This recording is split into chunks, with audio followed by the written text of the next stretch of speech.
Welcome to the Sisters Uncensored podcast, where we get into everything from childhood trauma to millennial adulting and all things in between. We share crazy stories from the past and present to help us cope with the insanity that is our lives. By sharing our perspectives, we hope to bring some relatability, laughter, and unsolicited advice that can help you survive the messiness of life along with us.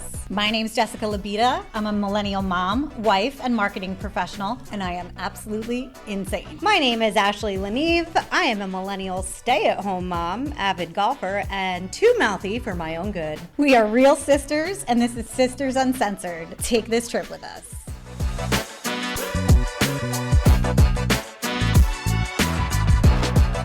All right, guys, welcome back.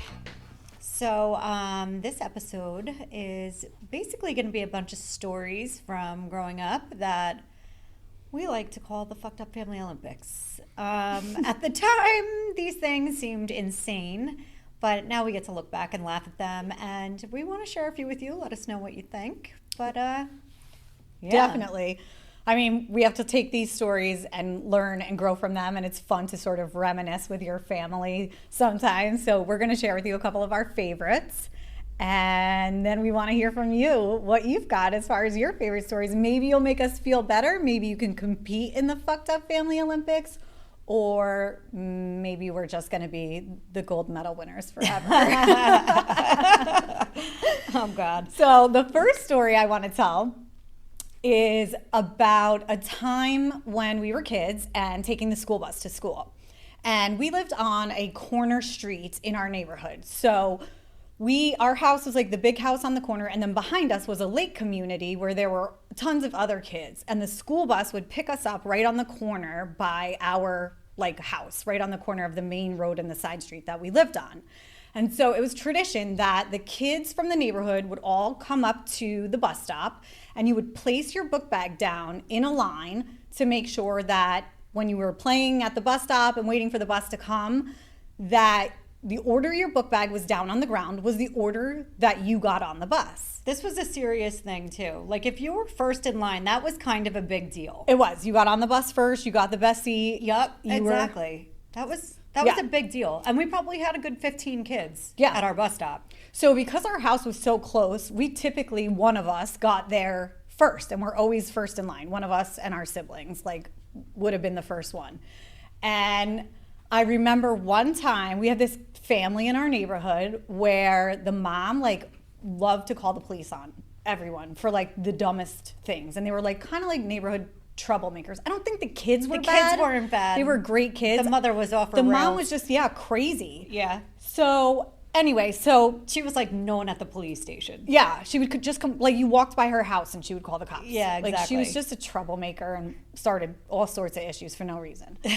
So we go to get in line, and Lindsay, our middle sister, had put her book bag down, I think first. I think she was first in line. I just want to add something just to set this tone here. This is elementary school. So this is first grade to sixth grade. Yeah, we were young. Right? And I don't think we really had many sixth graders. No. It was really yeah, we were definitely young. Fourth, you know? But it was young kids. Yes. That's the point. Very young children. Very, very young. We'd play tag. So yeah, we would play at the bus stop. So Lindsay goes out, she puts her book bag down, and she walks away, and we're all playing tag or doing what we were doing for the day while we're waiting for the bus to come. And these two boys come up the street, and the one boy kicked Lindsay's book bag out of the line. No. And put his book bag down. He didn't kick it. He didn't kick it? No, he just cut her. He just cut her. He cut her in line. Okay, so he just put his book bag in front of her book bag. Which people need to understand, this is prison rules, okay? Every day, this was the rule. You don't cut the line. You don't cut the line. Okay? You put your book bag in your spot where you get there. If your mom made you late, that's her fault, not ours. Yep. Don't be mad that we live on the corner and got here before you. Right. Everybody has a rough morning sometimes. Sometimes we weren't in the front of the line. Right. It happens. Yeah. All right. So Lindsay puts her book bag down. He puts her book bag down in front of Lindsay's book bag and basically cuts the line. To be next to his brother. Yes. Now, mind you, my father was watching outside of the window because they always kept an eye on us when we went out to the bus stop. So he's watching and he sees this whole thing happen. Well, I think days prior, there had been some issues with these kids and Lindsay where they were like picking on her or teasing her or something. Lindsay was quiet. She would never like stick up for herself. Right. So he was like extra aware for some reason that like something was going on with these boys and Lindsay. So when he saw this kid put his book bag down in front of Lindsay's and cut the line, he goes booking across the front lawn like a crazy man, picks up this 10-year-old kid's book bag and No. First, he politely asked him to move it to the back of the line. He asked him. Trust me. Okay. He asked him. All right. Maybe I should tell the story. I think I tell the story better than you. Go ahead. I'm sorry. Do it. Lindsay gets cut in the line. Lindsay won't stick up for herself. She won't say anything. She's just like, and she comes and tells us, and she's like, well, he cut me, but like, she doesn't want to do anything about it. Long story short, the kid cuts Lindsay in line. Dad sees it from the front door, books it across the freaking front yard, and decides he's going to handle this situation. So he tells the kid, he goes, Michael, hey, no moving, no cutting the line. You got to take your book bag, put it to the back of the line. I thought it was Steven. Probably was. Oh, you're so good at telling the story. Well, I'm confused at this point because I'm trying to keep up with you and like insert important details. Well, I don't remember anything properly anymore. God at this almighty. Point, so I feel like we should start over. We're good. Anyway, it's fine. It's fine. Everything's fine. So anyway, Steven tells my dad, when he tells him to move his book bag to the back of the line, he says, my mom says I don't have to listen to you. yes, that's exactly what happened. And then Dad basically saw red, punted, and I mean drop kicked. literally picked up this kid's backpack and punted it square across the street into the woods. Like across the main road. Like no big deal. Like this is totally normal to kick like a fucking what was he like 10? 10? Yeah. Not even 9? Yeah. Kick his book bag straight across the street. Drop kicked it across the main road. We were all like, oh no, this is not good. Not He's pissed. good. The two kids, the brothers, ran down the street to go tell their mom. The bus comes. She probably had to take them to school. We all got on the bus. They were home. But we were like, that handled that. Yeah. We get on the bus, and the next thing you know, In an orderly fashion. as always, in the line that was your book bag was in. But yeah, next thing you know, cops are showing up at the door. Dad had left for work too, and Mom had to deal with it. Oh, poor Mom. She's like, what the fuck did he do now? You gotta be Always. kidding me. I know. That was a mess. It's the best story ever, though. Like, whose dad just drop kicks a 10-year-old's book bag across the street? Like, Our dad. yes. He was the best.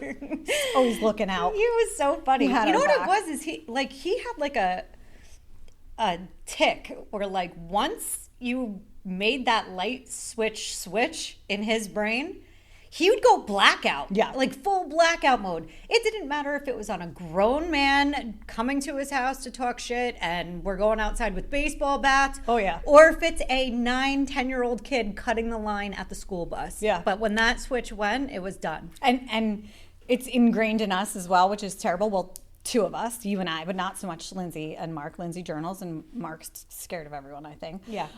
Even though he's a giant and can probably hurt people if he really wanted to. He doesn't because he's just so passive. Yeah, he's a But gentle Dad guy. always tells, like he says to me all the time, oh, I wish I didn't make you guys into such killers. I feel like it's like a genetic thing. I think it's good. I don't know. I feel like our cousins are like that. I wouldn't want to be any other way. Me neither. It was fun. Yeah. So here's another good story for you. We had talked before in an episode about how we would go and drink in the woods and how Mark was a dope. He was the one who would always get caught. And we didn't understand how he did that, but whatever. One time Mark called me and he was back in the woods. And I'm like, what are you doing back there? It was like one of the first times he went back there with a bunch of people without me. Okay? Like, I knew when I could go into the woods on my own without you. Yeah. Mark didn't read through those lines well. So he was back there without me. And I talked to him and I'm like, hey, why don't you just come to Dad's? Bring your friends to Dad's. You guys can drink here and we'll just party here. It's going to snow, like whatever. No. We're all hanging back in wherever the hell they were. It doesn't matter. Anyway, he didn't think far enough ahead about how you had to be super, super mindful about when you're coming out of the woods. He brings his truck back there. Coming out of the woods, the cops are waiting because somebody called and said they saw a bunch of people going back there, and sure enough, Mark gets arrested for a DUI. He was the only one who was 18, though. Right. So he was... In trouble. Well, no, he was the only one allowed... adult. He was allowed to call whoever he wanted. Oh, the other kids had to call their parents. They had to call their parents, yeah. No. Yikes. Mark got to call whoever he wanted, which, of course, was me. And I am back at our house with Chelsea, and we're half in the bag. Oh, my God. And it's a snowstorm. Great. He calls me, and he's like, oh, just so you know, he's like, wait, Ash, I need to talk to you. I'm like, wait, hold on a second. Lori's beeping in. So I take the other call. She's like, yo, your brother just got arrested coming out of the woods. I'm like, fuck, he's on the other line. I got to go. So, of course, I had to go down and pick him up. Chelsea was the more sober of the two of us. We drove from Oak Ridge all the way to freaking the center of town in West Milford, which is like a 45-minute drive regularly. Yeah. Okay? Add to the fact that we are driving in a complete whiteout blizzard to it. Oh, my God. And we're half in the bag. Why would you go party in the woods during a blizzard? He's an idiot. Okay. I don't know. I mean, He's we've an idiot. established that. I told him this like 10 times. He did not listen. No, we're good. We're good. I'm like, I don't think you should be back there. I don't know. Whatever. Anyway, I go and pick him up. We get back home, and he's like, what am I supposed to tell Dad? And I'm like, listen, just sleep on the couch. Tell him you were in the area. You had a couple of drinks. You didn't want to drive, and you got dropped off here. Oh, that's because he lived with Mom at the He time. lived with Mom. Oh, so it was going to God. stand out that he was there. Yeah, he's going to be in so much trouble. We wake up the next morning. Sure enough, it goes exactly as expected. Dad's like, what are you doing here? What are you doing here? And he's like, oh, I had too much to drink. Whatever. So Mark comes over by me, and he's like, so scared. They impounded his truck, like the works. And he's like, I'm so scared. He's going to kill me. What am I going to do? What do I do? I'm like, you want me to tell him? He's like, yeah. I'm like, oh, I'll definitely tell him. No worries. Just follow my lead. Don't say anything. We sit Dad down. I'm like, I have to talk to you. It's really important. He sits down with us, and I'm like, listen, I'm pregnant. And he, face in hands, just starts crying. And I go, just kidding, Mark got a DUI, not permanent. And he was like, what is the matter with you? Oh my God. And he's like, he just started laughing. At that point, he's like, how'd you get a DUI? Like, he was good about it. Right. Then he said something to the effect of like, oh God, we got to tell your mother. And we're like, what? No, we had to tell an adult. You're the adult. We're telling you. Don't tell her. Right. She'll send him to jail. Yeah. Oh, She tried. Trust me. She did. Yeah. She told every cop in town to throw the book at him. Yeah. She called the courthouse and was like, whatever it is, if he needs to serve time. Lock him up. He's 18 years old. He was drinking in the woods. Cut him some slack. Right. God almighty. But that was kind of fucked up. I But love it that worked you out okay. managed to lessen the blow with the I'm pregnant though before. Well, I mean, I felt like that was the best approach. It sounds like it worked. It's not permanent. I mean, for Dad at least. Plus you already had one pregnant. What's I mean, another? it looks really bad if you have two walking around. Oh my God. Now like a pregnant kid and a DUI kid. It's not so bad. So my dad has like an alter ego, like this whole, when we say he sees red, we call his alter ego Steve. Yeah. Steve Leneve. Yep. And like if he snaps and goes into this ulterior place where you're like, oh God, he's scary and can't see me right now because he's furious. Yeah, Steve's here. So we used to like tease him all the time, and like if he'd get mad, you'd be like, okay, Steve, whatever. But like if you really had Steve out, you kind of should be a little scared because he was psychotic. He would go off the walls. Yes, totally. So I'll never forget, like you were saying last episode about how we never put the dishes out of the sink or whatever. He would always get mad if the kitchen was a mess. And one time, me, Rob, and Haley, who was a baby at the time, and I think you were there, and maybe one of your friends, and Mark. We're all like lounging around on the couches. Like a Saturday. Watching TV, just relaxing. Feet up. Everybody's comfy, just chilling. And he comes in, the kitchen is dirty, and he starts ranting about... It wasn't that the kitchen was dirty. There was a dishes bowl in the sink. Yeah, it was like one bowl in the sink. It was a bowl in the sink. It wasn't like it was filthy. Because we were very neat. Yeah, I mean, it was never like a mess. No. But there was a bowl in the sink. Yes. And he was pissed. He knows that he left the house, there was nothing in the sink. Right. So he's freaking out about the bowl in the sink. And I mean irate. Yes. Like, you guys can't live here anymore. this is it. No more food for you. I'm sick of you making such a mess in here. Don't ever eat at my house again. I'm not buying you food. Jess's now husband was there. This is when they first started dating. I remember him going off and being like, we have company. Yeah. There's like an outsider here. I was like, and meet my father's other personality. This is Steve. This is Steve. And he kept going, and we kept like raising the volume of the TV. We're like, shut the fuck up. We're watching a movie. Shut up. Oh, he was so mad. So he like blows a gasket about the bowl in the sink.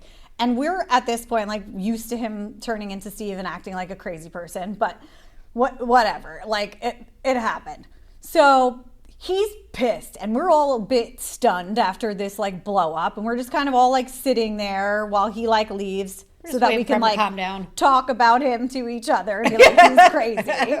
This is my dad. And I want to say like 10 minutes went by. Like it wasn't that long. It wasn't even 10 minutes. I felt like it was like 30 seconds. 30 seconds. Yes, it really was not a long period of time. But anyway, he comes back in to the living room where we all are. And I'm expecting him to like continue to yell at us because he was so freaking mad about the bowl in the sink. And he's like, hey guys, I'm gonna make some lunch. Would you like some chicken shish kebabs? He's like, you guys want to have chicken shish kebabs for dinner tonight? I'm like, didn't you just tell us that we were never allowed to eat here again? That don't use your forks, your knives, we have to your bowls, buy your own groceries. I'm done feeding you. I'm done cleaning up at you.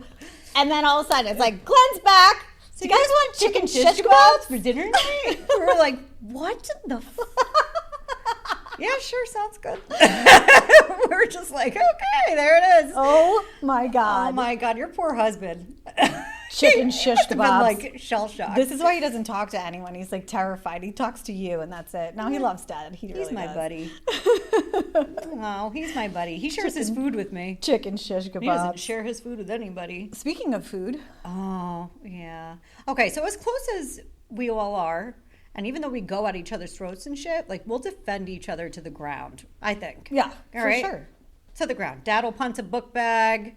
Yeah. You know. We'll fight for each other. I'll fake a pregnancy. Yeah, whatever has to happen. Yeah, whatever. It's no big deal. So lots of you have been asking how I get my hair so long and full as a blonde.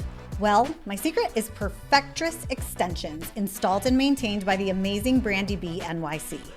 Brandy is a Minnesota native who specializes in blondes, and we all know Minnesota girls are known for being blondes. She's all about the latest trending techniques and got certified in Perfectress Extensions to make me, and now you, feel your best with thicker, longer hair. Whether you need a cut, color, wax, eyelash lift, keratin, or a perm or extensions, Brandy is your girl. Her cozy and relaxing studios are located at 456 Broadway in New York City and 287 Route 94 in Vernon, New Jersey. And they're the perfect place to spend some time taking care of you. Because let's be real, we all need a little more self-care. Follow Brandy at BrandyBNYC on Instagram and book an appointment online by going to www.brandybnyc.com. Mention Sisters Uncensored in your booking comments for 10% off your next service. Even when it comes to grandma. So we were at Thanksgiving, and oh my God, do you remember that? Oh, you weren't there. I wasn't there. You had there. COVID. But I can say that, like, I do know how important my grandmother's rice pudding is to my family, like to my dad, his siblings. My grandmother is a terrible cook.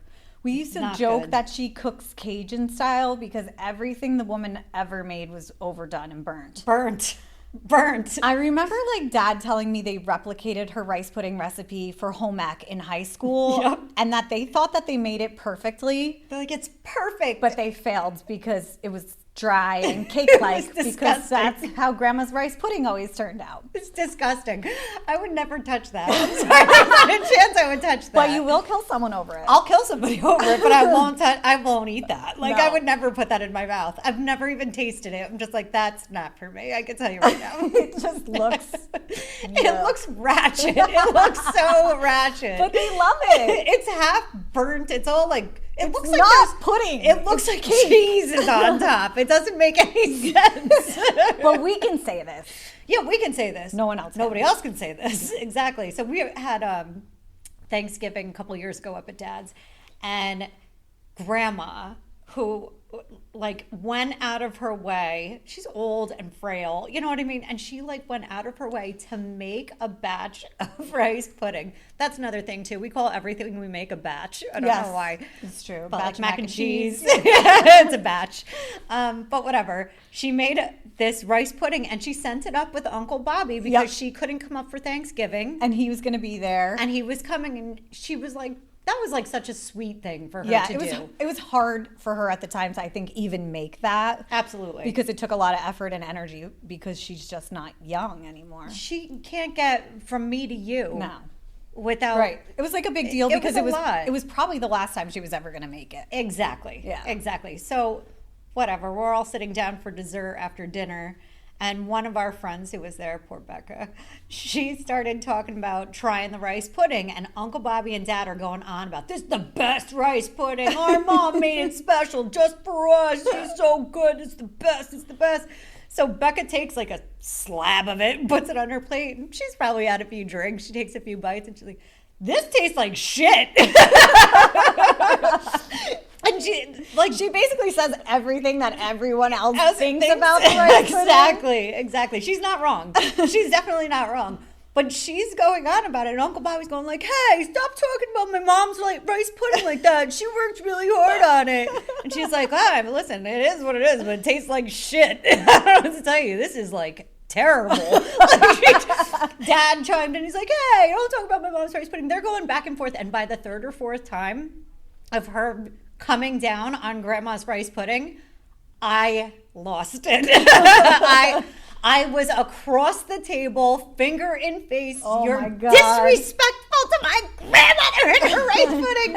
I lost it. And the next thing I know, like I snap back to reality. We must all have this quality. You definitely do. Oh, yeah. But I snap back to reality and I just see this girl sitting there with a fork in hand and tears are just streaming down her cheeks. And I'm like, oh my God, I made her cry on Thanksgiving over rice pudding trying to defend Grandma. I felt bad. Oh, that was not good. Never talk shit about Grandma's food. No. Or we'll kill you. Yeah. Only we can talk shit about Grandma's food. It's terrible. Don't eat it. It's not good. It's really bad. It's so bad. Her lasagna's like, everything is burnt. I don't even know how you burn lasagna the way she does. So we were up there another time for a holiday. I feel like maybe it wasn't a holiday. Maybe it was just like summer and like everybody comes up to Dad's in the summer because he has like a nice backyard with a pool and it's just a very good spot to like entertain people. He's close in the Finger Lakes to like lots of fun stuff to do. So it's just a good place to go and visit. So we go up there with friends of ours and their kids and we're all hanging out. He's been doing a lot of renovations. He did a lot of renovations over the years to that house. Yep. Drinking, cooking, just, relaxing, and it's just home away from home, basically. Very chill. Yeah, he was doing renovations in the basement, and that's where we stick all the kids, especially if like it's raining out or whatever. We're like, go downstairs and play. And there's like, he has it all set up so that there's like multiple bunk beds and places to sleep, so that basically the adults get the bedrooms upstairs and the kids sleep all together downstairs in like, it's almost like a dorm room. Right. So it's like camping. Yeah. So we go to their house, it's like camping. Except you're in a bed. So I go down there at one point, like during the day, and I see all the kids playing with this thing. And I'm like, what is that? And they're like sticking their fingers in it and like touching all this stuff. And I'm like, what are you playing with? Now, there's like construction stuff everywhere. So the wall was open and there was like tools and different things like still on the table that I guess hadn't gotten put away. So I think that they're like messing with some sort of like construction something like glue or something. And I'm like, stop touching all of this. Yes, stop this is not for you guys to be touching. So I go to take this thing away from them because whatever it is, I'm sure they're not supposed to be playing with it. And I realize, well, one of the kids actually said, when you were like, what is that? And they're like looking at it. And yeah. Like, what's Oh yeah, I go, what is that? And they said flashlight. It's a flashlight. And I'm like, why are they sticking their fingers in a flashlight? So I take the thing away, and I'm looking at it, and I'm like, oh my God, it's a fucking fleshlight. It is not a flashlight. It's like a pearl colored plastic fleshlight. Like outside, and then inside, if you unscrewed it, which they had because they were sticking their fingers in it, it's a fucking rubber vagina that like. So I'm like, oh my God, don't touch that. Jess like, comes running. What are you doing? With this thing in her hands, and she's like, we're all sitting at the table, and she holds it out, and she's like, why are my kids playing with a fleshlight in the basement? And it's not just my kids. It's your my kids friends' and kids. my friends' kids, which is even worse. Oh my God, that was awesome. Oh my God, it was so embarrassing. Dad was like, what are you talking about? Like, what is that? He had no idea. He's like, oh, I found that thing in the wall. I thought it was like an air freshener. Right. Or All something. of us are like, yeah, right. Oh my God. When all the kids came upstairs, we're all sitting around the table We're like, laughing. wash your hands. Wash your hands immediately. But like the kids said something like, I don't know. Somebody said to them, like, did you guys like touch it? Like, where did you touch it? They're like, I just took the cap off and like, I just put my hands like on the bottom, like where the cap like came the off. skinny end of the handle. Yes, and one of our friends who was there was like, the drain? I was like, why do you even know what that is? The drain. Why do you say that? Like it just rolls off your tongue. Oh God, so nasty. That was so the gross. story from my dad's perspective goes, it was in the wall when he took the wall apart. And he thought it was like an air freshener or some sort of like anti-humidity contraption that like the initial construction workers had built and put it in there to keep like moisture out of the wall. So he said he took it off of the beam and put it on the table and didn't think twice about it and was just doing whatever work he was doing down there. And then the kids found it and started touching it. But I guess he says that he thinks the guy who owned the house before him, who they're friends with, it's a good friend of his, that like he must have went to hide it in the drop ceiling and somehow it fell down the side of the wall, landed on the thing, and just ended up staying there until they opened the wall up. That guy totally denied that being his. Totally denied it. But let me tell you. I know. Dad wrapped it up and gave it to him for his birthday. I know. I'm telling you, we have to like get a picture of that thing. It is the most disgustingly amazing story ever, though. That was the worst part. Was like you had your hands in the drain. I was like, ugh, the what? Ugh. I just remember them coming up and being like, "Wash your hands, wash your hands, take a shower." And everybody in like, the pool, in the hot tub, whatever. They all panicked. Like, is it poison? I'm like, yes, wash your hands. You're so gross. Because it's not every day your kids find a fleshlight in Grandpa's basement. Good times. Good times. So that's one of the gold medal stories, I would say. Yeah, like that's fair. I can't imagine other people having some sort of story that comes even close to something like that. I don't know anybody who their kids found a fleshlight in their grandparents' basement. And listen, our grandparents' basement had everything. Oh my God, yes. It was like a treasure trove down there. It was a hoarder situation. What are you talking about, treasure trove? From a little kid's perspective, there was everything down there. It was absolutely like dress a up with hoarding real situation. Clothes. There were mannequin heads. That basement probably dead bodies. Me out. It Who knows? Smelled weird. It had orange carpeting.